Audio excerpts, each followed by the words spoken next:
Bonjour à tous et bienvenue à une autre diffusion de Naturellement pour toi. Aujourd'hui, nous parlons de l'éducation en ligne pendant la pandémie de Covid. L'éducation a été gravement affectée par la crise de coronavirus dans le monde. Et dans les cas spécifiques du Mexique, les solutions révélant de fortes lacunes dans son système éducatif.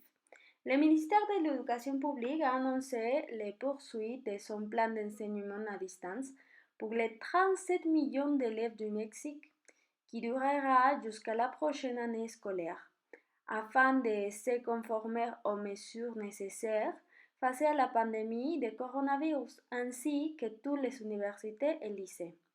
Cependant, trois obstacles majeurs ont été identifiés pour mener à bien ce plan.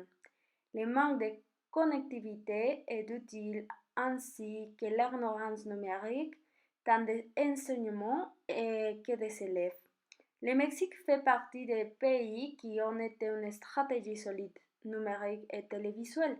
Il y a une avancée importante, mais évidemment, il y a des lacunes. En plus de l'absence de moyens technologiques, il y a un manque d'élèves et d'enseignants ou même ils n'ont pas les compétences pour étudier en ligne ou pour donner des cours numériquement. Le premier thème, c'est la inégalité technologique. Parce que seulement 40% des ménages mexicains ont un ordinateur. Cela représente un problème de force d'inégalité technologique en ne fournissant pas aux étudiants les outils nécessaires et le gouvernement viole les droits à l'éducation des étudiants.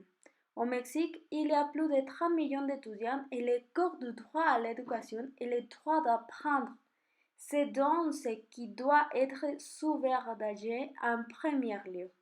L'autre grande raison qui entrevrait actuellement l'enseignement à distance est l'analphabétisme numérique de la majorité d'enseignants au Mexique. Ils ne sont pas experts dans la création de cette expérience d'apprentissage numérique.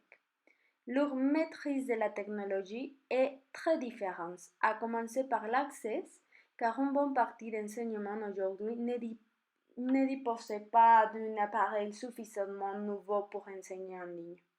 Enfin, les parents, actuellement, les enfants et les jeunes souviennent de cours en ligne et dans la plupart des cas, les parents jouent le rôle d'enseignant, ce qui représente un problème, soit pour les temps, soit parce qu'ils n'ont pas les connaissances nécessaires pour les guider.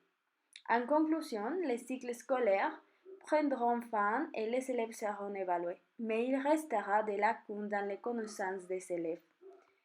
Merci pour votre attention et à la prochaine.